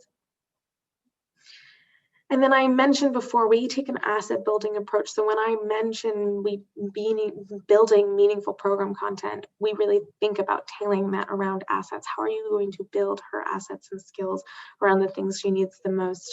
I won't run through this for the sake of time, but this is what we consider our protective assets kit for the girls at the age of 12. You can see here, a lot of it is social, having friends, having a mentor. Some of it is around certain age graded skills. When should she have certain health information? When should she have financial literacy? We talked in the last presentations about savings and mechanisms around working with banks, safety plans, and so on. Next slide, please. And just to add, like, why take an asset building approach? Well, it's because we have evidence and research that proves what having certain kinds of assets can build. So this is a really important one. I'll sit here for a moment, which is here you can see examples of social assets, cognitive, human health, and economic. And for each of these, we did studies in different country settings to kind of see what at least the intermediate outcomes were. And as you can see, some of them were increased school completion, delayed sexual debut, reduced early marriage, reduced GBV, fewer early or unintended pregnancies, and reduced STI and HIV transmission. So this is not without evidence why an asset building approach is effective. And the other great thing about these things is that they're measurable. If you say, okay, we're going to try and build her a team of friends, you ask her at the beginning of a program, how many friends do you have? Oh, I have like 1, I have 0. At the end of the program, she has 5, right? A lot of these things are measurable. She has no savings, she has savings, right? She didn't know where to get an HIV test, she knows where to get an HIV test. All of those are examples of assets. Next slide, please. And then again, you build the on-ramps for this and create systematic per segment planning. You've kind of been doing that all along through all these various steps, but priority segments of adolescent girls are brought together in segment-specific, girl-only platforms in which vital protective assets, health, social, economic, and cognitive, are built with the support of mentors, increasing access to existing resources and building new access to other resources in their home communities. Next slide, please. So this is a very busy slide, but this is more or less what it looks like, this full vision. And as you can see, there's a lot going on, but you've created a dedicated space for key segments. You're building their assets, you're delivering services directly, and you're reshaping existing resources. So as you can see, we've identified some of the kinds of girls that would be priority in our minds based on our research: girls at high risk for child marriage, girls married and or with children, girls living apart from parents and not in school. And we've included mentors here because mentors are going to play such a key role, especially in the midst of this pandemic. And as you can see, there's a lot more access points than that visual much earlier on. And in the boxes, which I won't run through right now, there's details of the kinds of modifications that can be made to these spaces and these resources to build on these girls' needs and to address them intentionally. Last slide, please. So last, I know I ran through that very quickly. I'm happy to answer any questions. And again, I thank Aflatoun for allowing me to participate in this today. I would encourage you to go to our website. It's new. It has reading toolkits and guides, program content that is adaptable to your settings and is open source, webinars on a lot of this material. We just did one on subnational variations, looking at subnational level data to identify where you're going to work. That I think is that step 1 in the intentional design process and might be most interesting to you. Webinars, a blog, like I said, the blog most recent series is on COVID responses our partners have been taking, really centering girls as first responders, quote unquote, in their COVID response. Conversations, so interviews with practitioners on the ground, and a lot more. And we do have a newsletter. I encourage you to subscribe if this interests you. And I will end there and say that, again, I'm available to answer any questions. I know I went through it quite a bit in a short period of time, but I'm here to slow it down for Q&A. Thank you very much. So thanks so much, Sophie. That was really great. I think it was really great for us to have to be able to look at this, because I think a lot of the partners and a lot of the partner network are working on programs that do specifically work with girls. We have the Aflatoun Plus material that we developed, and we're working on a lot of projects that are related specifically to girls and sexual reproductive health. And I think it's great to get this kind of insight into how to really make sure that our programs are reaching the most vulnerable, like you said, the people that we're targeting. So thanks so much for your time and for presenting. And yeah, I'll pass over to Diana again for the questions and answers. Thank you, Sophie. That was very interesting. We just have a comment in the chat right now mentioning he would be very interested in exploring the program and draw some linkage with skillful parenting program. And the majority of participants are young parents from 16 to 26. So again, as Sophie mentioned, it would be nice if you can reach out to her or go to the website and see everything that they have there.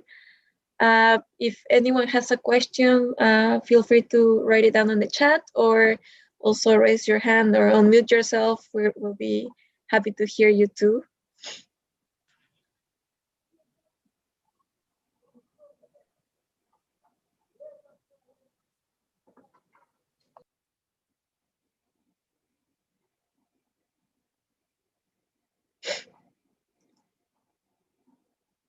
No questions from anyone? I guess we're all very impressed. Yeah. We'll take it as that, sure. And I do see one question. Sorry, Diana, to take your job. How can this be adopted here in Uganda? So we've actually done this model in Uganda as well. And again, we've worked a great deal in Anglophone Africa. And so my suspicion is we've been to most of your countries, if not all. The girl roster, for example, which is often our entry point, has been applied in, I think, 44 countries, and is translated into 22 or so languages. And yes, we have one of the partners, Junior Achievement, on the phone, I believe, so they just use the girl roster themselves and might be able to testify a little bit to how useful it is. But absolutely, it can be adopted in Uganda. And as I think you can tell from the intentional design model, it's very broad. There's nothing in there that's specific to a country or a culture. So it's really just a matter of making it work for you, for sure. I don't know if Junior Achievement would like to talk a little bit about their experience. It's quite recent. In fact, it's ongoing. But if they are on the line and would like to add, I'd be glad to hear from them. I see they're in the line right now, so if you want to comment, it would be nice to hear from you.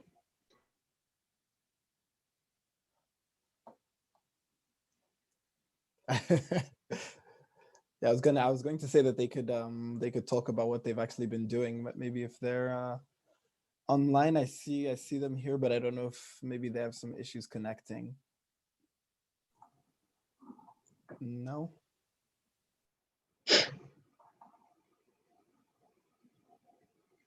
There's one more question while we wait and see if they want to comment a bit on their experience.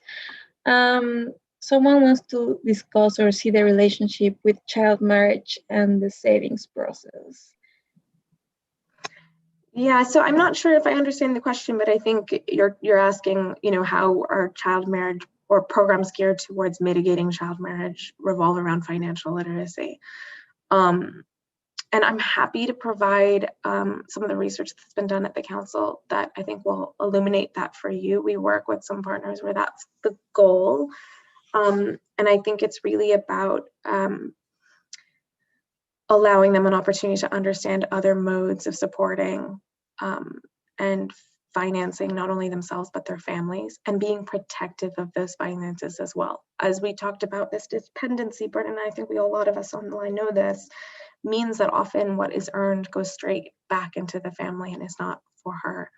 And the models that we've worked with and the research that we've done emphasizes more of a balance, recognizing, of course, that dependency doesn't go away just because you're now earning money in a different way, but that there's a way to do so safely provide support to your family and maintain some support for yourselves as well. Great. Yeah, thanks. I just saw from Junior Achievement Zimbabwe there, they won't be able to mention, but I'm sure that their experiences, they'll share their experiences another time. I did have one last question, just to wrap it up before we go over to Maxwell. I wanted to ask more specifically about the notion of being on track and how, like, what kind of research you did to kind of identify that specific moment as the moment that's is where for these kind of programs are most needed. Yeah, absolutely. And I can send some great data and visuals along that. Some I couldn't include today for the sake of time that I think will help emphasize this point. But it's really about that inflection point around that 10 to 12-year-old age, where so many life transitions are happening. And I don't mean positive life transitions, right? I mean school dropout, puberty, which unfortunately in a lot of other circumstances in my work is not a positive life transition. Greater sexual initiation, things of that sort that I think often will throw a girl off track. And if she doesn't have the proper resources to address those changes, to be aware of how to cope and manage those changes, then she can fall victim, unfortunately, fall off track to child marriage, adolescent pregnancy, HIV, and so on. So when we use that term on and off track, it's really in an effort to destigmatize the process, but also to, as I mentioned earlier, to make sure people know that there is a fix. I think the word vulnerable, you're never going to set up a program called the Vulnerable Girls Program, right? But the word vulnerable can not only be stigmatizing, but it's hard to hear a positive opposite in that terminology, right? Whereas there's a clear opposite to off, which is on. In the girl roster, the reason, as I mentioned, that we use just those basic categories to start is because we work in countries where certain things have been promised, at least legally. So for example, take Tanzania, for example. You've been promised to enter school at the age of 6. You've been guaranteed schooling until the age of 18, right? That has been entitled to you, right? I think sometimes we, even as citizens who live in more privileged countries, forget there are certain entitlements that have been promised to us. And when those entitlements are not met, we are within our right to ask for them. And if we don't have them, there are especially at such young ages, there are a lot of things that will make us fall off track. So that's why we talk about schooling. That's why we talk about marriage. She's been promised she doesn't have to get married until she's 18. And therefore, she's also been promised she doesn't have to have children until she's 18. And she's been guaranteed some certain level of schooling. So if those things, certain level of protection from her parents. There's other elements too. For example, she's legally does not have to work in a lot of these countries until she's 18 as well, right? And when she does work, she's entitled to be working safely, to be working without abuses.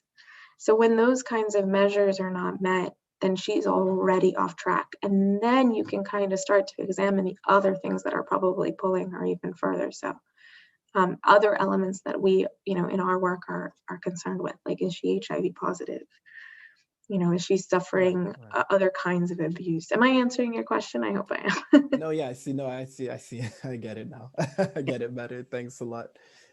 Yeah, well, thanks for all your time, Sophie. We're gonna move on to Maxwell just now, but yeah, thanks again. I think it's really important to have these kind of things in mind, and I see also from the messages in the chat that people are very intrigued to know more. So I hope that you do use the resources that they'll check out the website that Sophie shared, and get as much information as possible so that we can improve all of our program designs. And please, please email me too also, and I'll give my email in the chat as well. Okay, great, thanks. Yes, and so now if everybody has their computers ready or their phones ready, if you guys all want to log into the Aflatoun partner platform, please do so. If you can't, that's okay. This is the last portion of the regional meeting workshop, and this is also something that we were demanding as a network and it's basically the Aflatoun Partner Platform. It's a short workshop that's going to be led by our digital learning manager, Maxwell Baffour, who's worked long and hard over the summer to bring you this platform. A lot of you had already joined, but we haven't really gone through a step-by-step approach on how to use it. So that's how we'll be closing out the session. And yeah, without further ado, I'll pass it over to Maxwell to demonstrate the platform. Thanks a lot. Hi, good afternoon to you all. Yes, thanks, Tidjane. Do you mind putting up I want to show the slides before I jump straight to the app itself. One thing I want to say is that life as we know it will not be the same. And it's very unfortunate because we love the way life was before, at least. Aflatoun has been thinking about this for a very long time. How do we bridge the gap between all the partners working together across the different countries? How do we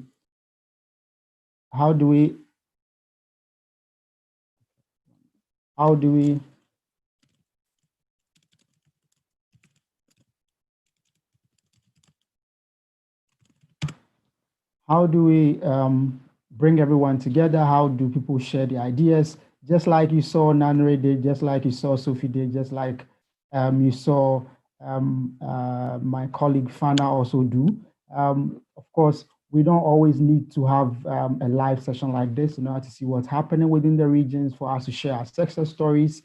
Aflatoun has created a platform with massive support from our partners across the globe, and of course, Diana, who is also on this call, to bring you a space where you can share ideas, have instant access to Aflatoun resources, and be able to chat with whomever you want. If you did attend the Aflatoun International Conference, you notice we had an app.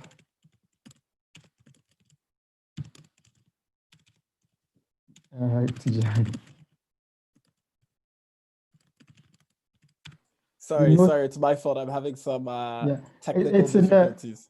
You shared a PPT template. I just added it to that, so it's in the chat. Thank you. Yeah. Okay. I'll be sharing it in a second then. Yeah, sure. Thanks. How do you get quick access to information? How do you know the different resources within Aflatoun that would benefit you in case you want to apply for funding, or you want to see what research is currently happening, different events happening? If you are on the Aflatoun platform, you would notice that this event that's happening right now, that we are all participating in, is live on the platform. It's happening. The link was there. Previously, this wouldn't have been the case. You would hear about it, but then the event would probably have ended around the time. Now we want partners to have information when it is happening and have the option to participate in, or have the option to review their data or recording or whatever it is after the fact. So this is our way, of course, of helping partners to usher in this times that we've been sort of pushed into. Of course, ideally, we don't want to take our time and build strategies and look for the resources and move towards the direction. But COVID hasn't made that possible for us. And we feel that this is the time for us to bring to you what we've been working on for a very long time, and to get your ideas and to encourage you to use it, to share ideas and to connect with everyone else happening all over the world. I'll show you the app. I just want to run you through the different features, then we'll jump directly into the app now. Next slide, please.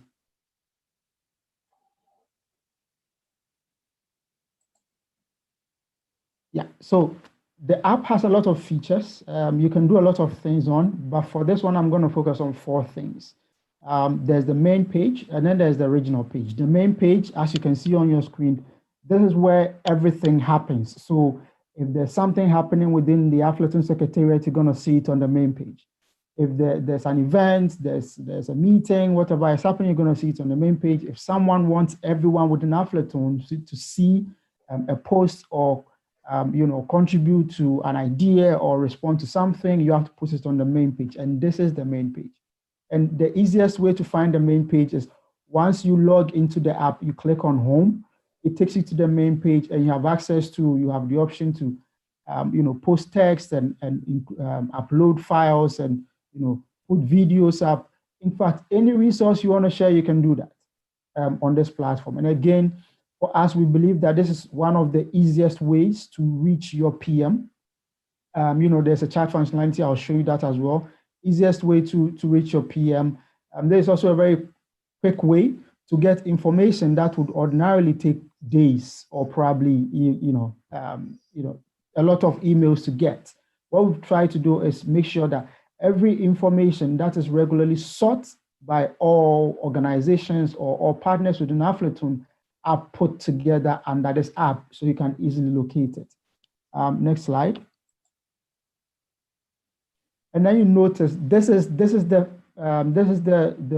second page. In this case, this is the region page. The difference between this and the previous page you saw is that this page, just at the left top corner, you see Anglophone Africa. But on the other page, you saw home. And so once you hear, you are on the Anglophone Africa page. Now, on this page, if you want people, or if you want your post to be seen specifically by all Anglophone Africa partners, this is where you post it. And here as well, we have very region-specific materials. So here you will see all the curricula, all the full curricula for the Anglophone Africa region, all the events happening in the year, everything else happening within the Anglophone Africa region is here. If you want to get information from partners within specifically the Anglophone Africa region, you post it here. If you post it on the main page, like you saw, you're gonna get details from other people, but in case you're doing like a quick poll or something, you don't want your data to include people from outside different regions. But of course, if you want people from different regions to give information, then post it on the main page. Other than that, you post it within the Anglophone Africa region. Next slide. Again, like I said, one thing you can do is post different things. So the slide on your screen, you can see there's like a camera icon just below the box, just below the rectangular box. There's like a play icon, there's like a chain icon, and of course the file icon.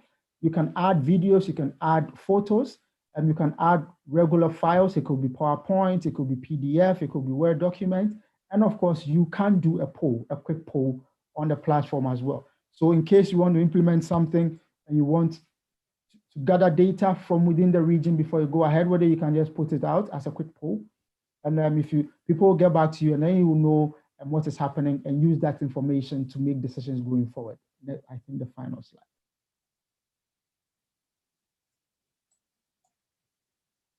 And so this is the poll. And of course, as you can see, there are lots of things you can do with the poll. You can do the regular question, you can do the multiple choice, you can do the percentage rating, and then you can do the hot and cold, where the more answers you get, it either moves to the hot or the cold side as well. The last slide, then we jump straight into the, yes, and then there's a course functionality. As you're aware, Aflatoun, over the years, we do a lot of face-to-face, and we've been working very hard to create different resources that you can use to build yourself up, of course, to help you improve on a couple of things within the Aflatoun space. At the same time, you can use the resources to help you train or teach other trainers or kids as well. And so one of the things you'll be able to do on the partner platform is take part in courses, and which of course will then lead to certification. At the same time, what we're trying to do is provide spaces for all partners to host courses as well. So if you want to organize a training or a course for a group of teachers and you don't have the space to do so, of course, reach out to your PM and we'll discuss what the modalities are and make sure that we give you the space to do that. Of course, it might cost you a fee or not, but talk to your PM, and depending on whether you're a paid partner or not, these things. Paid partner or not, I see comments coming down there. Paid partner or not, you know the different things you can do, once you have access to this. So Tidjane, may I switch to the platform now? Yeah, go ahead. Yeah.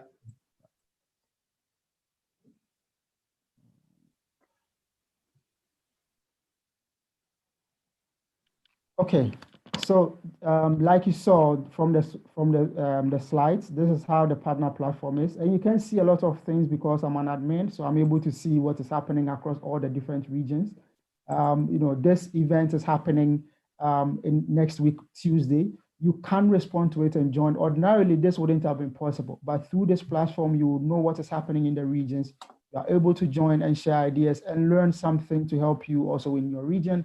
As you can see, this is the event we are all taking part in. It's on the platform.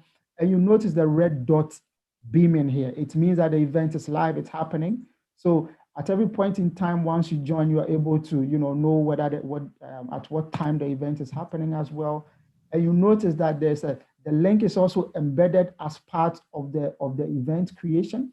So you don't have to go anywhere looking for the link. Once you click on it, once you click on the event, the links and everything else is down here, and you can indeed click on it and join and comment, and you can see the list of people who are joining as well and different comments coming through.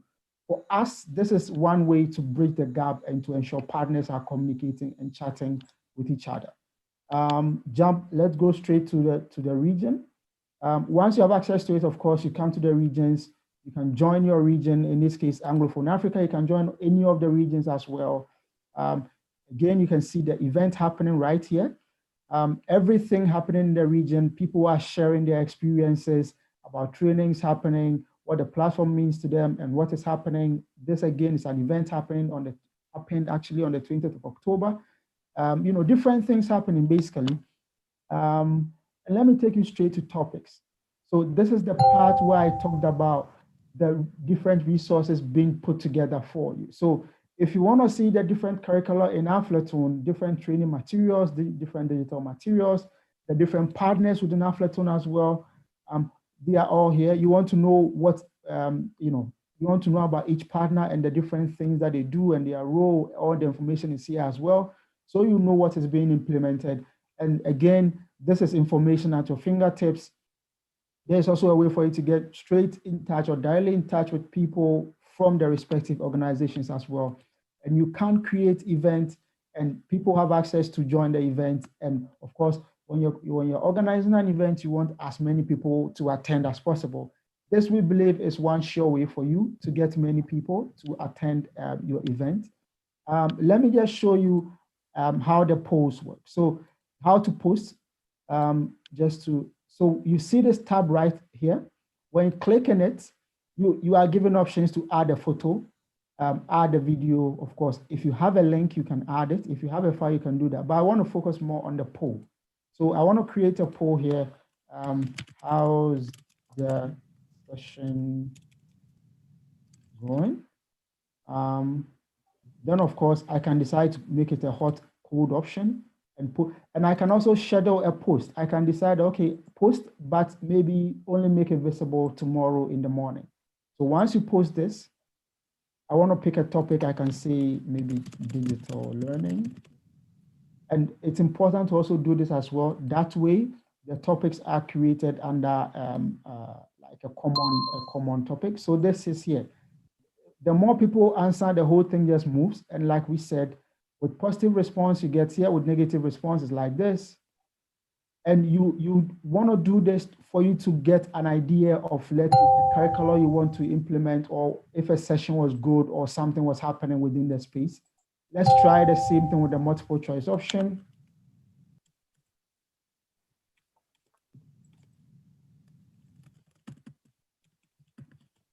The multiple choice option.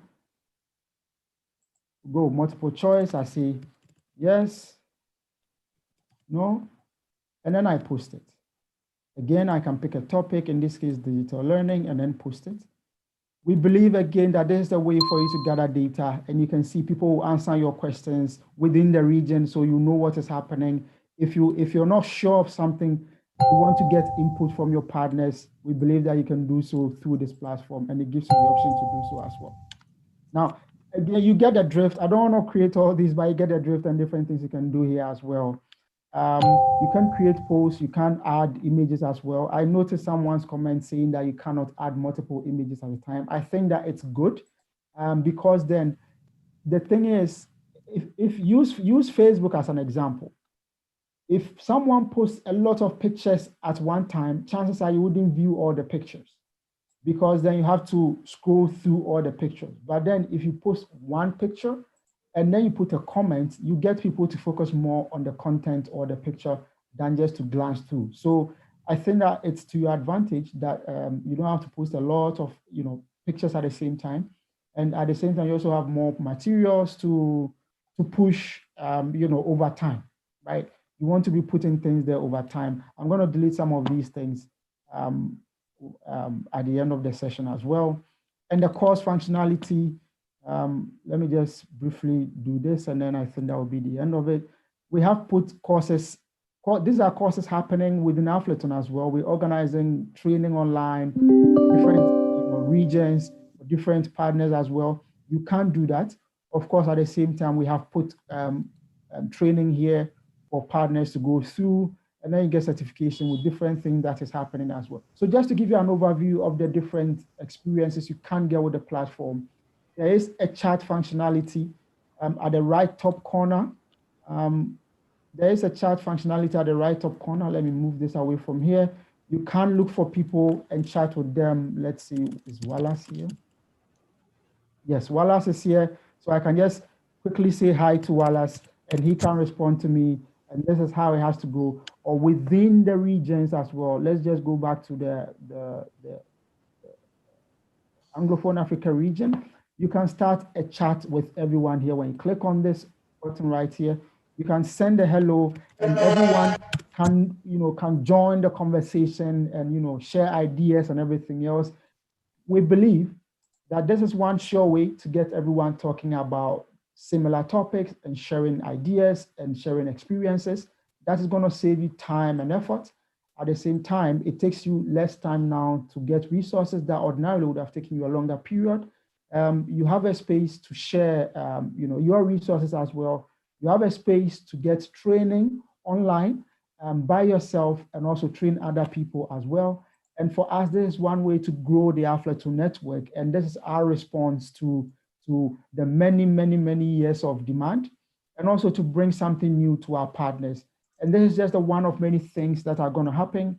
And we're looking forward to you sharing your experiences with us, sharing the ideas. Feel free, put your questions there. You see Tidjane always online. He's going to respond to your questions. Yes, you can see on the left bottom side as well, you see the list of people who are here. There's a mobile version of the app, and there's a video on how to go about it. Let me just quickly bring up the video.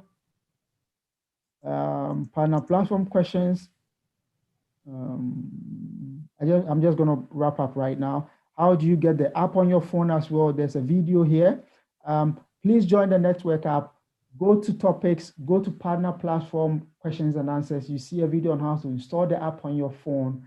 And once you go to either the Play Store or the Google Store, it won't say Aflatoun. It's going to say Mighty Networks. But then once you download the app and you put the Aflatoun name in there, it's going to, everything you see from that point on is going to be Aflatoun. And we've worked really hard to bring this to you, and we really hope you enjoy it, and we look forward to your feedback, to improving it and making it better, to grow the network and make everyone happy. Yeah. So any questions? Yes, I think I'm done. Thanks so much, Maxwell. That's great.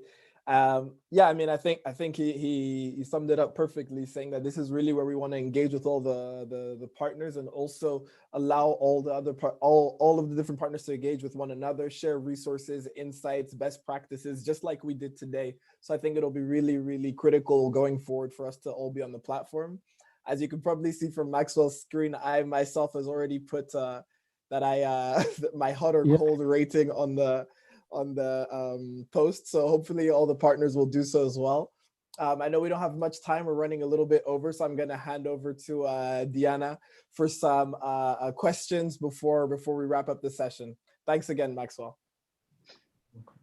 Thank you, Maxwell. Thank you, Tidjane. I think Maxwell already replied to some of the questions that we had in the chat. One last question was, do we have any analytical insights at all regarding the topics or any other interesting data or content? Are we able to export this into a data graph and have access to the report? He would like to include those stats for their own continuous improvement measurements, as well as other reporting.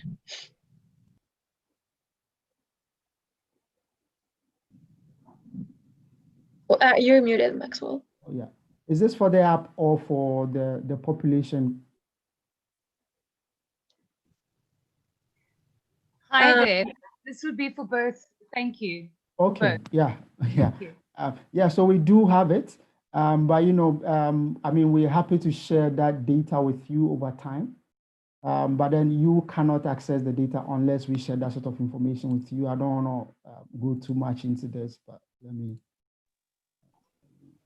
Sure, So thank you very much. I can understand that. Exactly. As you can see, we have all the analytics in terms of how many people are on it, what posts is getting a lot of traction, the different members there, who, you know, how long they've been posting, the time they spent. We have all the data available, you know, but of course, we can provide it to you on demand.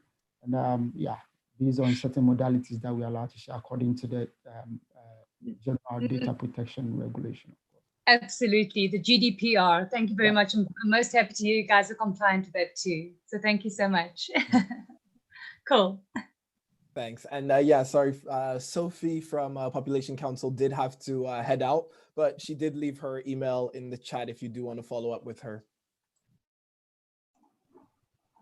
Thank you so much. Thank you. And if there are no other questions, I think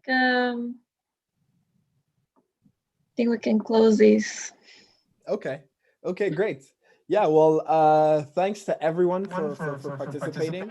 We did run a little bit over time, but I think there was a lot of great questions and yeah, really a lot of great presentations.